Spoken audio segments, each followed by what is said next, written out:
Long ago, a young boy named Lutek lived in Warsaw. He was a shoemaker, and he worked in one of the factories in the old town. Lutek was penniless and lived on what he managed to earn from the foreman. In the evenings, Lutek often sat at the inn and listened to the exciting stories of older residents.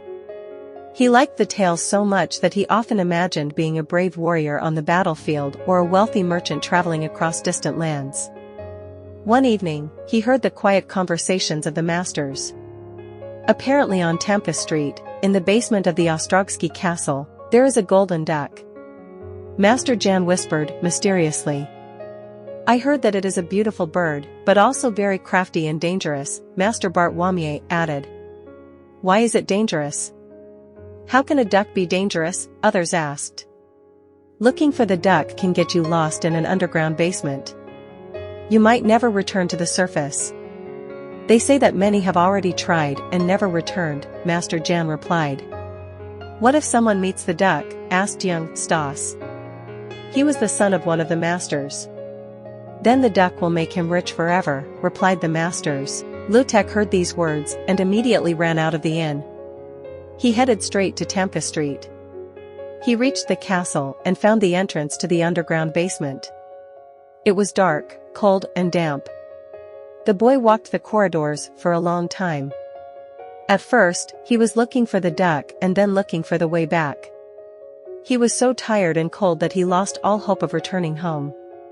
Eventually, Lutek found himself in a large chamber with a high vault, decorated with gold.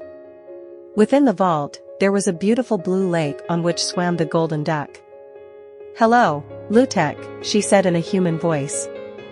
You found me, so you deserve the prize. I will make you rich. Take this pouch, there are 100 golden ducats inside. Buy whatever you want, but you have to spend it all in one day, and you cannot share it with anyone. If you do not meet these conditions, you will remain poor forever. Lutek grabbed the pouch and headed back. This time the corridors seemed brighter and easier to find, so he quickly got to the top. Warsaw was waking up.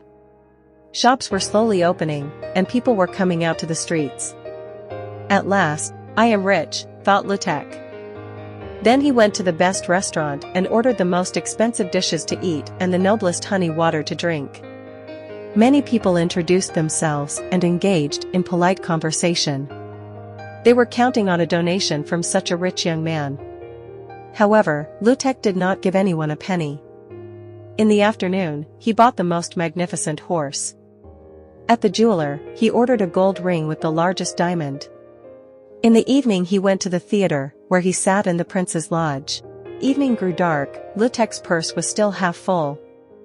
The stores were slowly closing. Lutek was too full to eat any more. He wondered what else he could spend money on when he heard a voice. Noble sir, please help an old beggar. The war took everything I had. He looked around and saw the hunched figure of an old man in the shadows. The rags he was wearing had indeed once been a beautiful soldier's uniform. Lutek reached into his pocket and pulled out a handful of ducats. The moment he handed them to the beggar, a bright light shone right next to him. He heard the voice of the golden duck, you have not met my conditions. You will always be a poor shoemaker. Lutek looked at the happy old man. Good, he said. I could not live like that anyway, because I would never be truly happy. Money does not give you happiness unless you have someone to share it with.